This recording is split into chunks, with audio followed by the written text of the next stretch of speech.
Hey, good afternoon to you. 407 here, News Talk 105.9 WMAL, where we're making sense of the news. Coming up 5 o'clock, Caitlin Richardson is here from the Daily Caller News Foundation. We talked to her about all of the out-of-control spending the Biden administration is doing, abusing children and then keeping it a secret from their parents.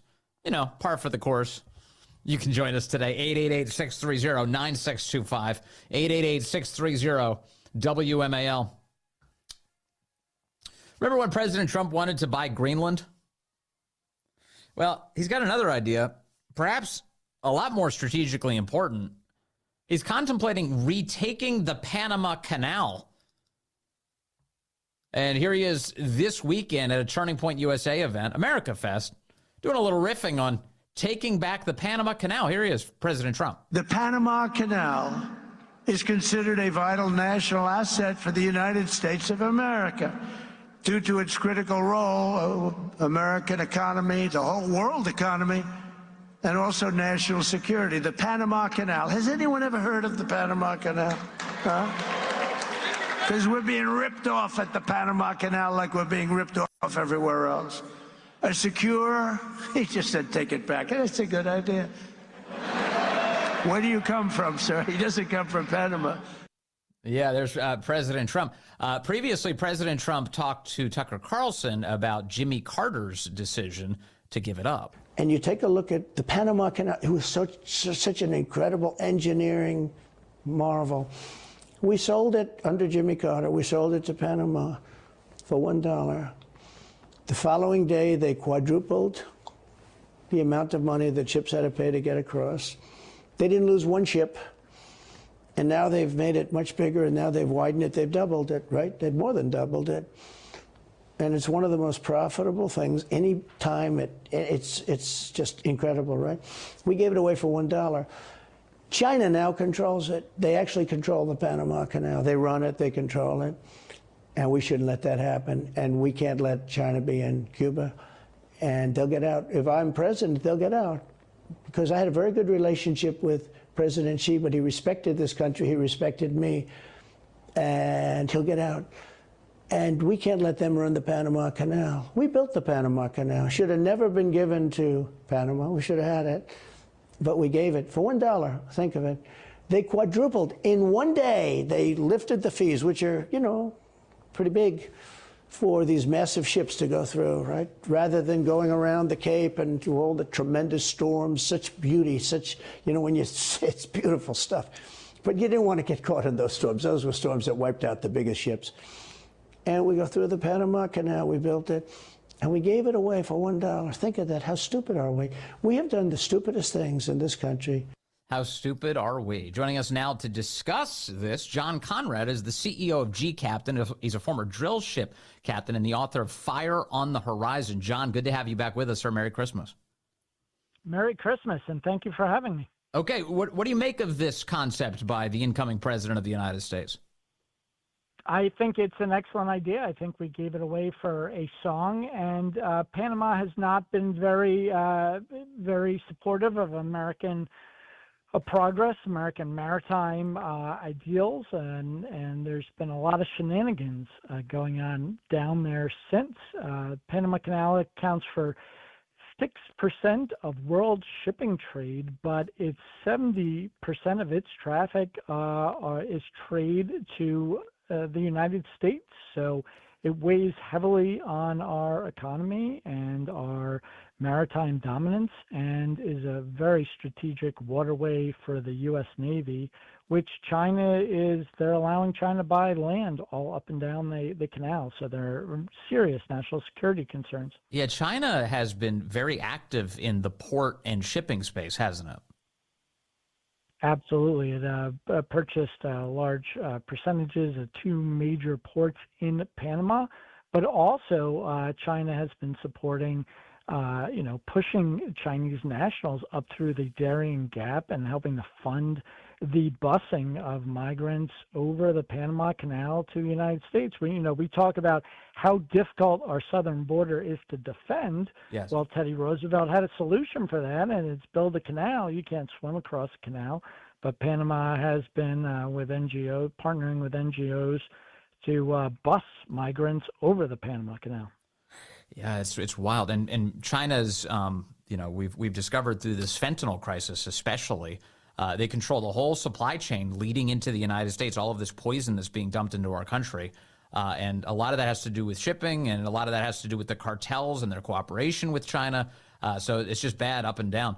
That treaty that the United States was party to as a result of Jimmy Carter's work in the 1970s, I feel like you don't do a treaty like that unless without having a clause that says, hey, if things go south for the United States, we can reassert control. Right, and Panama had wanted us to come back in, and this U.S. Southern Command was based down in the command zone, and we've given away a lot of that real estate to these NGOs who are not helpful to us. But this question of selling the Panama Canal for $1, it's not the first thing that Democrats have sold for pennies. Yeah. The Philippines was a territory of the United States, the jewel of the Pacific. Subic Bay was there. Well, FDR gave away that territory to the Philippines, and then Clinton gave away our most important and strategic Navy base in the entire Pacific, which was Subic Bay and Clark Air Force Base, which would be absolutely critical for, fight against potential China. Now we're improving relations with the Philippines thanks to the last Trump administration, getting things back on track in there, but we don't have the facilities that we used to. And Panama is especially important, not just because of the canal, but what happened was in World War II, a lot of the shipping did not want to put a U.S. flag on the back because they could get attacked by U-boats. Mm-hmm. So the State Department and CIA, backed putting a lot of these supplies, critical supplies, on Panamanian flagship. It's called the flag of convenience. Well, after we sold the Panama Canal for $1, the Panama Registry was under U.S. control. They broke away from the United States. So a lot of illicit shipping around the world is on these Panamanian flag ships. And then a member of the International Maritime Organization started a law firm in Panama that was found to be corner of the Panama Papers. So a lot of these illicit shell corporations, which are running the fentanyl, but also a illegal transaction around the world, as the Panama Papers showed us, was created there in Panama, in and around the canal zone. And it all leads back to this. So you have the flag of convenience, you have the Panama Canal, which is not, hurting American economic interests, but then you also have these Panama Papers, the yes. shell corporations, a lot of banking interest down there. It's not just the canal. There's a lot of shenanigans going on surrounding this. And now they control the International Maritime Organization in London. The Secretary General in there is Panamanian. He got approved with China's help. And the first thing he did was fire the U.S. Coast Guard admiral who is kind of running the organization. So that body controls maritime laws internationally, including oversees the Red Sea, the South China Sea. So basically, we're enabling our adversaries and we're allowing illicit activity to take place in a location that, as Ronald Reagan insisted back in the 80s, or back in the 70s, that the United States had built, bought, and paid for the Panama Canal, and therefore should not relinquish control of it. And now look what's happened since we did that. Right, and you have to remember that it was an issue throughout the Reagan administration, and then everyone forgets, but President Bush Sr. went and he invaded Panama because they were not doing their interests. And everyone thinks that was about drugs, and that was a critical component. But we now believe in retrospect that a lot of that had to do, Bush was former CIA, with these Panama Papers and illicit corporations that were coming in, and the absolute importance of Panama through the shipping registry, the canal, and this corporate shell companies. It's kind of a legal free zone, and that had to have weighed in on that invasion of Panama. But then what happened was we were coaxed to the first Gulf War by European, and a lot of that was shipping interests. A lot of UK wanted us to liberate Kuwait, and in doing that, it took our attention back away from Panama. We had secured it, we had secured the zone, and we're promoting American interests, and then we got sucked into the first of the Middle East wars, which have been horrific for our nation and national security interests. So a lot of these roads lead back to Panama. It's amazing. And Trump says it's a joke, and and there is humor behind it, but there's a lot of importance in this small strategic country, which the United States created. Yes. It was part of Colombia, but when we built the canal, we took it from Colombia and we gave them, the Panamanians, their independence there. So we are responsible for their sovereignty going way back prior to the canal completed. Yes. So the Panamanian president, Jose Raul Mulino, released a statement on social media this weekend reacting to all of this, saying, quote, "I want to express precisely that every square meter of the Panama Canal and its an adjacent area belong to Panama and will continue to. The sovereignty and independence of our country are not negotiable. Every Panamanian here or anywhere in the world carries it in their heart, and it is a part of our history of struggle and irreversible conquest." So the leader of Panama is saying there's no way this is happening. What do you make of that, John Konrad? Well, of course he's going to say that. And then the mayor, I believe it was of Panama City, said, "We will never let Panama become the 51st state." But you got to, they had not even been statehood. Prior to that, they were a territory of the United States. So like Puerto Rico is now, which does not have the right of states. And it's not all of Panama that we're interested in or want. We want security in that Panama Canal. And we, should have Southern Command back in there to secure it from potential sabotage. A canal is rather easy for illegal, nefarious actors, potentially like China or all these people crossing the Caribbean Gap. If some of them have explosives, strategically state-sponsored, it would be easy to disable the Panama Canal. And because the 70% of canal traffic goes to U.S. interests, and it's absolutely essential for the Navy not to have the fleet split, that you don't want. If that went out, then you would have destroyers stuck in Norfolk that would have to go all the way around if there was a war with China. So, at the bottom line is there's a huge economic thing. There's all this shenanigans going on, but at the end of the day, this is critical for U.S. interests. And it's not just Navy ships, but the Army moves most of its equipment by ships, and so does the Air Force. So all of the Air Force bombs on the East Coast, a lot of the Army, instead of being able to travel by that, we would have to truck them and rail them to San Francisco, and the ports would be congested like we saw during COVID, where we wouldn't be able to load all of the supplies on the few ports that are available there. So, our military may not be able to get to a war in the Pacific without this canal. And finally, John Konrad, the president's been saying, President Trump said at that Arizona rally that we're being ripped off by the Panama Canal, that the fees that American shipping has to endure going through the canal are onerous.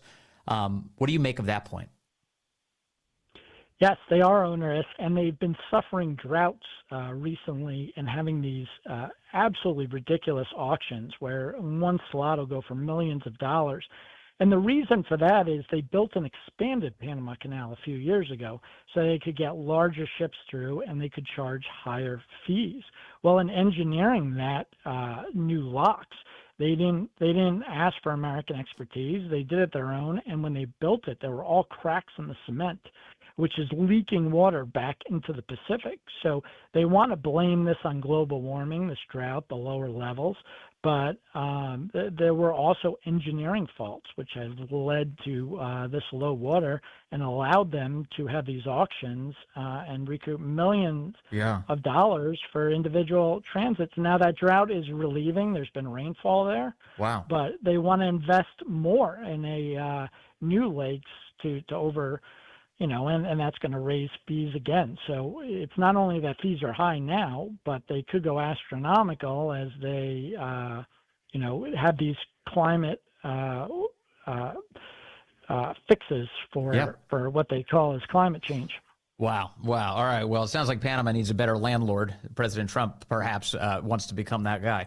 John Konrad, CEO of G-Captain, thank you very much for your time today. Merry Christmas. Really appreciate you as always, sir.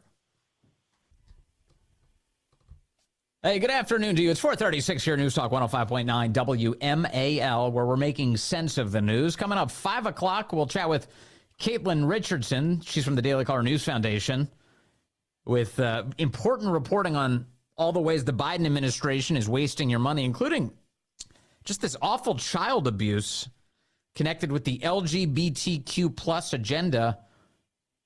And if it's so great, why are they keeping it a secret from parents?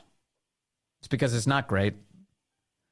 You can join us, 888-630-9625, 888-630-WMAL. Also, I want to explore these commutations more of death row people. But just to be crystal clear, what President Biden has done, or at least the people who are signing his name with the auto pen, they just said 37 out of the 40 death row inmates will no longer face the death penalty. Just like that. Done. No death penalty for them. And the crimes that they're alleged to have committed are just absolutely totally depraved. Totally, and that's warranting, of course, death row. Death row. And Biden and company just said it's totally fine. Stephen Nelson at the New York Post has a piece up on this subject. Stephen's a wonderful journalist and an old friend of mine. I worked with him many years ago at the Daily Caller. President Biden on Monday commuted the sentences of 37 of the 40 men on federal death row. This list includes at least 5 child killers and several mass murderers, while leaving out 3 notorious fiends.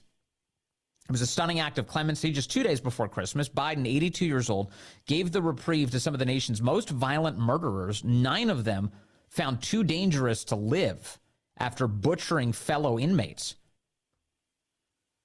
Then they quote from Biden's statement here, guided by my conscience and my experience as a public defender, chairman of the Senate Judiciary Committee, vice president, and now president, I am more convinced than ever that we must stop the use of the death penalty at the federal level. Well, I guess except for the 3 people that he left it for.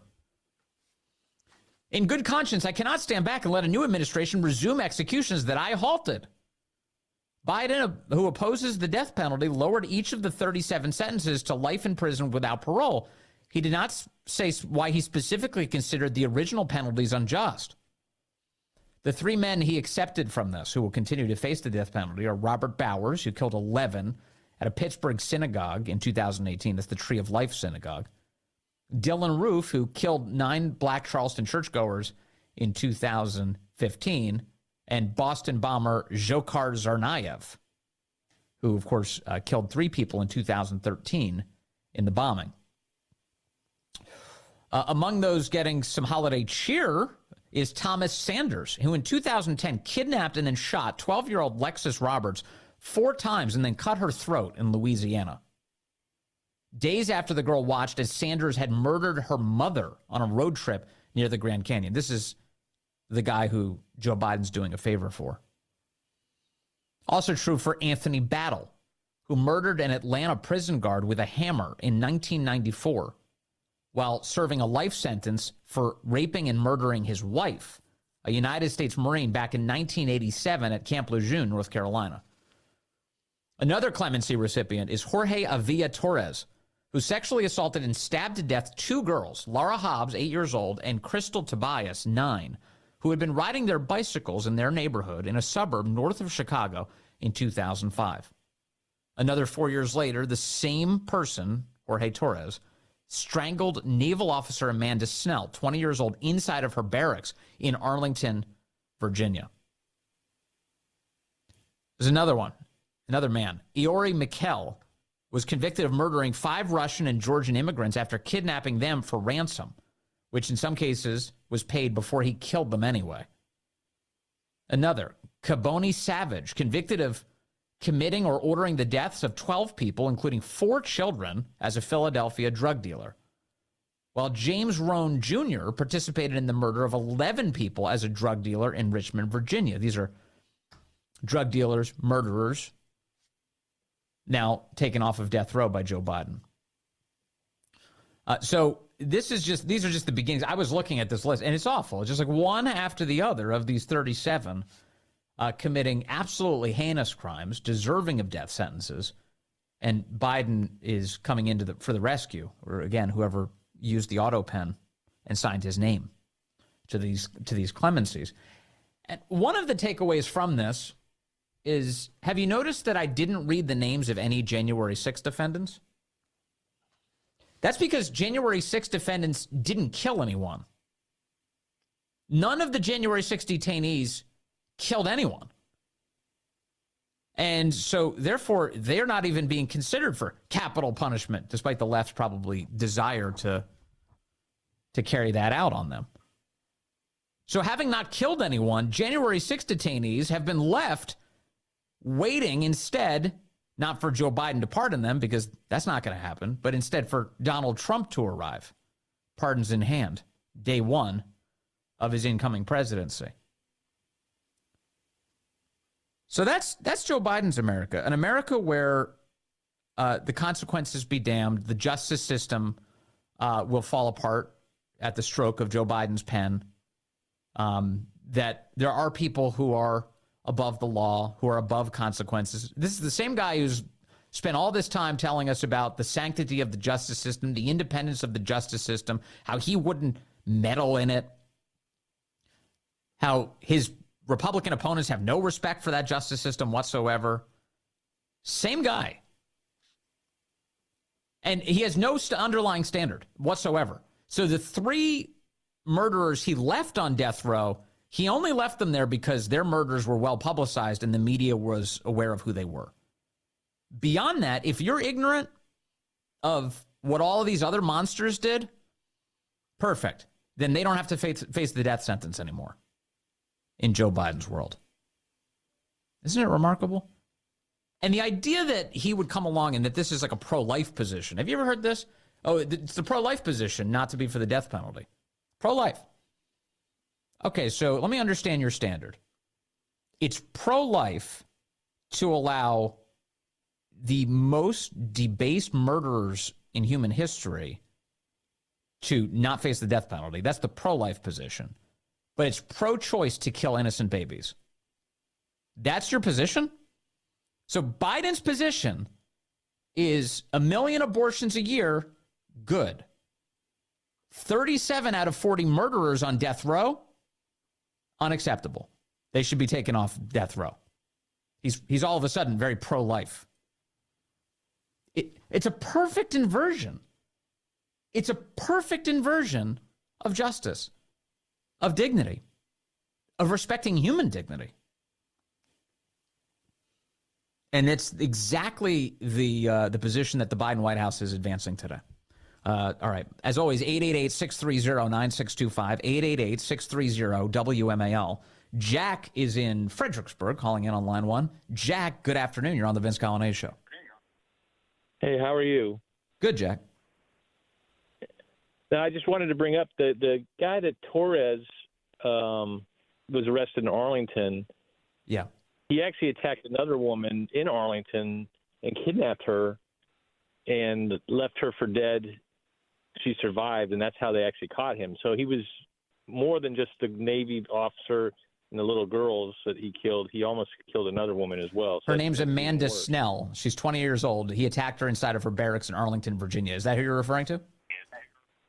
No, that was the one in Fort Myers that killed, but there was another woman in Arlington in a neighborhood that he abducted, and that's actually how he got caught. Yeah, I'm quoting from Arlington now. Rapist who murdered Fort Myers naval officer is taken off of death row. An ex-Marine convicted of rape and multiple murders, including strangling a naval officer to death in Arlington, has been taken off of death row. Jorge Avila Torres, 36, is one of 37 federal prisoners who saw their death sentences commuted by President Biden today. He will continue to serve life without parole for crimes, including the 2009 killing of 20-year-old Amanda Jean Snell inside of her barracks at Joint Base Meyer-Henderson Hall. That's right here in D.C., in Arlington. The killer, who was convicted in April 2014, told an informant inside the Arlington County Detention Center that he entered Snell's room while she slept before binding her wrists and strangling her with the power cord from her laptop.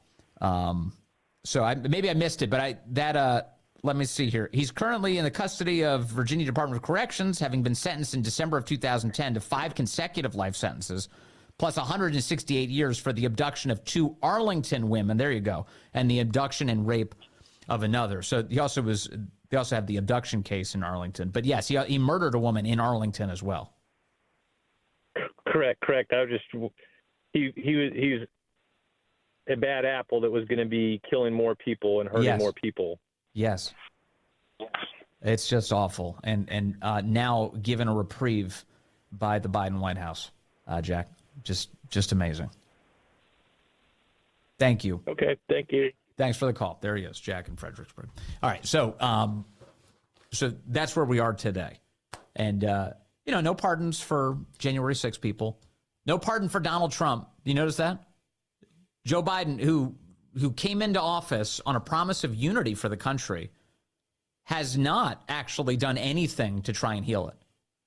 Instead, he's sowed division throughout and granted reprieve to monsters and allowed monsters to come into the country. There was a man who just set a woman on fire in a subway, an illegal from Guatemala, given taxpayer-funded housing in the Biden era, right there in New York City. This has been the story of this entire presidency. Totally disgraceful. And no pardon for Trump. Talk about an act of unity. Talk about because of course it was his administration, egged on by his White House, that led all of these left-wing prosecutors to go after Trump in the first place. Nathan Wade was meeting with the White House counsel. Nathan Wade, of course, the totally unqualified boyfriend of Big Fat Fannie Willis, who joined her crusade against Trump in Fulton County, Georgia. Just like everybody else involved, Alvin Bragg and Nathan Wade, Jack Smith, go down the list. This is all a political hit job orchestrated by the Biden White House. And Biden has not come through with some sort of pardon. He's not come in for the federal stuff. Not come in and said, I'm going to give a pardon to Trump. We've got to heal as a country. We can't have this. This can't be hanging over his head. I don't want anybody to think he's guilty. We need to respect the will of the voter. Not a word about any of that. Because Biden sees this government as, and the people, again, whatever the state of Biden's mind, certainly the people who are using Biden's name, see this government as a weapon to be deployed against their political opponents. And not a system of blind justice at all. Which is why you have January 6 people still rotting away in jails and death row inmates being granted clemency today by the Biden White House. It's as despicable as usual out of these guys. It's